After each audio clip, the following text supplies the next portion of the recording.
Shalom Aleichem Shem Yeshua HaMashiach. Puji nama Tuhan, saudara sekalian.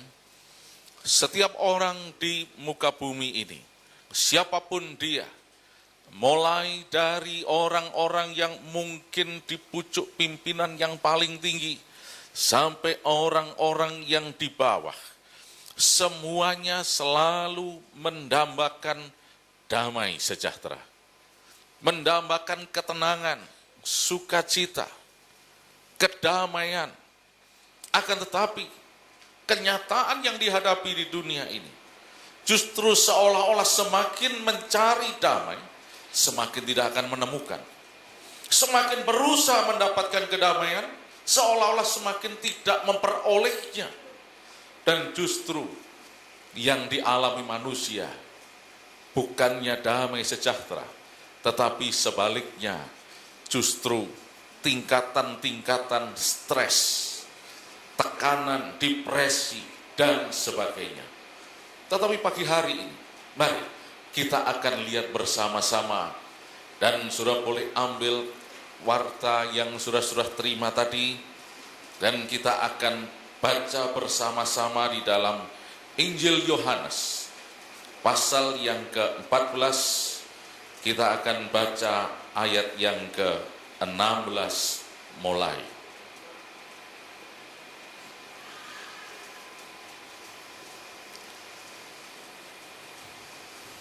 Injil Yohanes pasal yang ke-14 ayat 16. Kalau kita sudah mendapatkannya, mari kita akan baca sama-sama. 1, 2, 3. Aku akan minta kepada Bapa, dan Ia akan memberikan kepadamu seorang penolong yang lain, supaya Ia menyertai kamu selama-lamanya. Nah, kata penolong itu di dalam bahasa aslinya adalah parakletos. Kalau kita lihat, itulah sebabnya kali ini kita akan berbicara mengenai parakletos. Dan parakletos itu diterjemahkan sebagai comforter, penghibur, atau penolong. Dan parakletos ini tidak lain adalah Roh Kudus sendiri.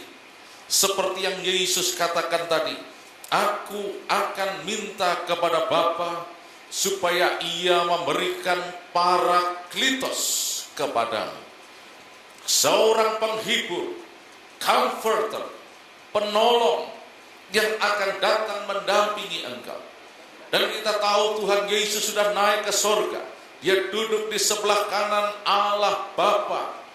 Dan kemudian Roh Kudus diberikan kepada manusia untuk menyertai manusia.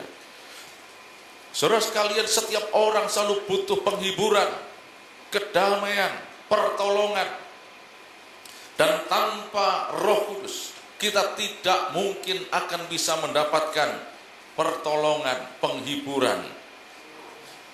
Kata parakletos ini sebetulnya kalau kita teliti, itu berasal dari dua kata, yaitu preposition para dan kata kerja kaleo atau klitos.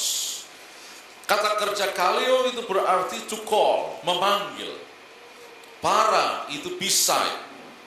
Jadi parakletos itu secara literal sebetulnya berarti seseorang yang dipanggil untuk mendampingi.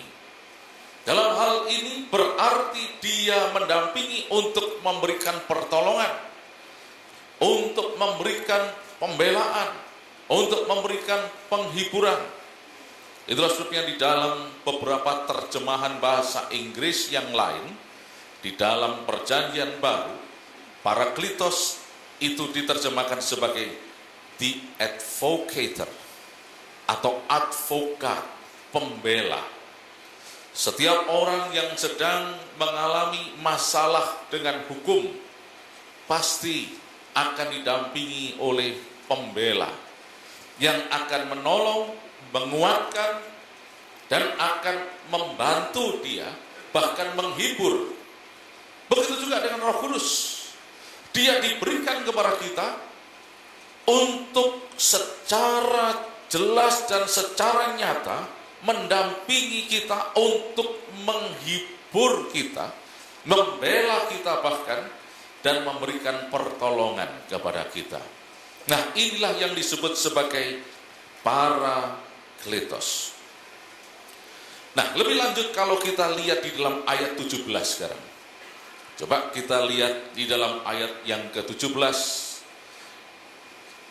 Yang dimaksudkan Yesus sebagai Parakletos itu yang dikatakan demikian, yaitu roh kebenaran. Dunia tidak dapat menerima dia, sebab dunia tidak melihat dia dan tidak mengenal dia.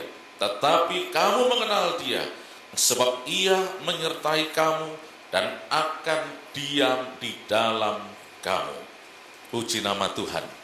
Ternyata Parakletos itu adalah sang roh kebenaran itu sendiri.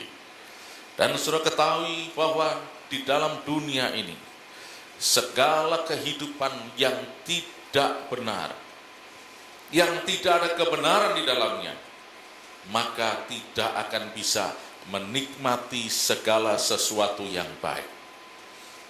Kehidupan orang yang tidak benar, seorang bapak yang hidupnya tidak benar, yang tidak berlaku sebagai bapak yang benar, yang menelantarkan anaknya misalnya, dan melakukan tindakan-tindakan yang menyakiti dan sebagainya, maka kehidupan yang tidak benar itu akan mendatangkan problem dalam dirinya. Seorang suami juga kalau dia hidup tidak benar terhadap istri dan keluarganya, maka dia akan mengalami berbagai macam kesulitan.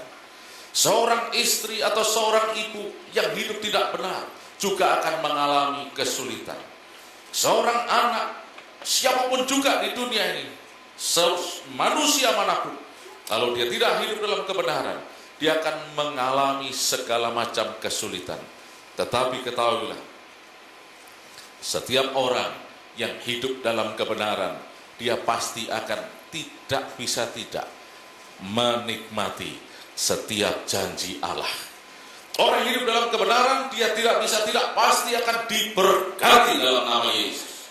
Dia pasti akan menikmati setiap janji-janji yang dicantumkan di dalam firman Allah.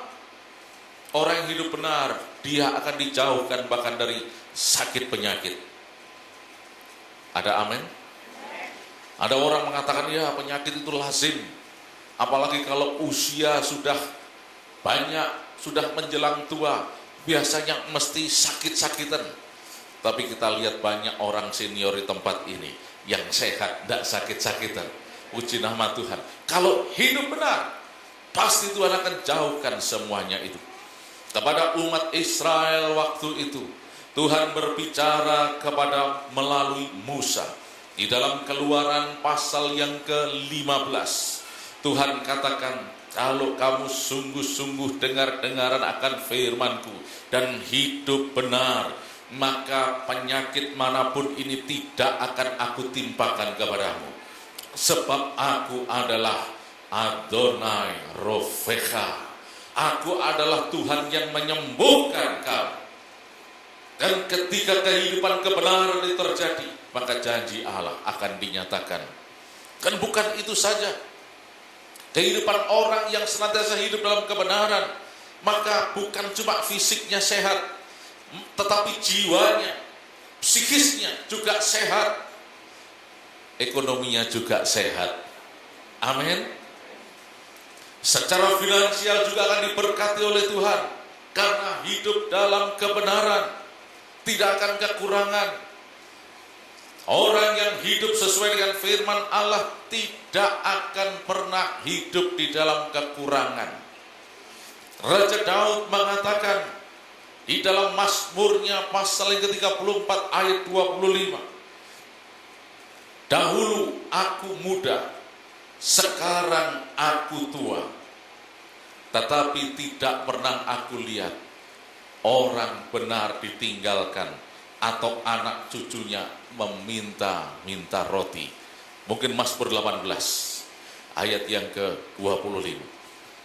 Tidak akan ada orang benar itu meminta-minta dan ditinggalkan. Tapi dikatakan setiap hari dia akan menjadi berkat. Inilah kehidupan yang benar. Tetapi sayang sekali banyak orang percaya yang masih kurang menyadari hal ini. Dia hidup masih semau gue. Hidupnya tidak taat pada firman Allah. Hidupnya tidak dalam kebenaran. Itulah sebabnya janji Allah itu tidak dinyatakan dalam kehidupannya. Tapi pagi hari ini kita tahu bahwa kehidupan yang benar itu akan membawa kepada kehidupan yang menikmati janji Allah. Namun kita harus menyadari bahwa kita ini adalah manusia yang penuh dengan kekurangan, penuh dengan kelemahan. Manusia mana yang bisa hidup benar sehingga dia bisa membuat janji Allah terjadi. Dia bisa membuat berkat yang dijanjikan Allah itu turun atas kehidupannya. Manusia mana yang bisa mengusahakan dirinya menjadi benar? Manusia mana yang bisa mengusahakan dirinya kudus dari dirinya sendiri? Manusia mana yang bisa mengusahakan dirinya itu betul-betul hidup di dalam ketaatan? Paulus sendiri mengakui bahwa semakin dia ingin melakukan yang benar, maka seolah-olah semakin yang tidak benar itu mengikuti dirinya. Karena memang manusia penuh dengan kelemahan, manusia penuh dengan kekurangan. Bahkan kadang-kadang saking rindunya sampai manusia menyampaikan sesuatu yang memang betul-betul benar. Manusia memberitakan, termasuk juga para pemberita-pemberita atau pengkhotbah yang disampaikan Allah sesuatu yang benar, yang istimewa. Tapi dirinya belum tentu bisa melaksanakan kebenaran itu. Dia belum tentu hidup dalam kebenaran. Karena apa? Akhirnya itu jadi cuma omong kosong. Bisa ngomong, nggak bisa melakukan. Pepatah Jawa mengatakan, gajah dibelangkoni, iso khotbah, gak iso ngelakoni. Karena memang ini manusia. Tetapi puji Tuhan, saat ini ada Parakletos. Mari katakan bersama saya, Parakletos. Comforter, penolong. Haleluya. Nah, karena ada Roh Kudus, ada Parakletos, dialah yang sanggup untuk menolong kita, menuntun kepada segala kebenaran. Nah, itulah sebabnya sebelum Yesus naik ke sorga, dia katakan, jangan meninggalkan kota ini dulu, sebelum kamu dipenuhi dengan kuasa dari tempat tinggi. Karena apa? Tanpa Roh Kudus kita tidak bisa berbuat apa-apa. Coba lihat di dalam Injil Yohanes sekarang.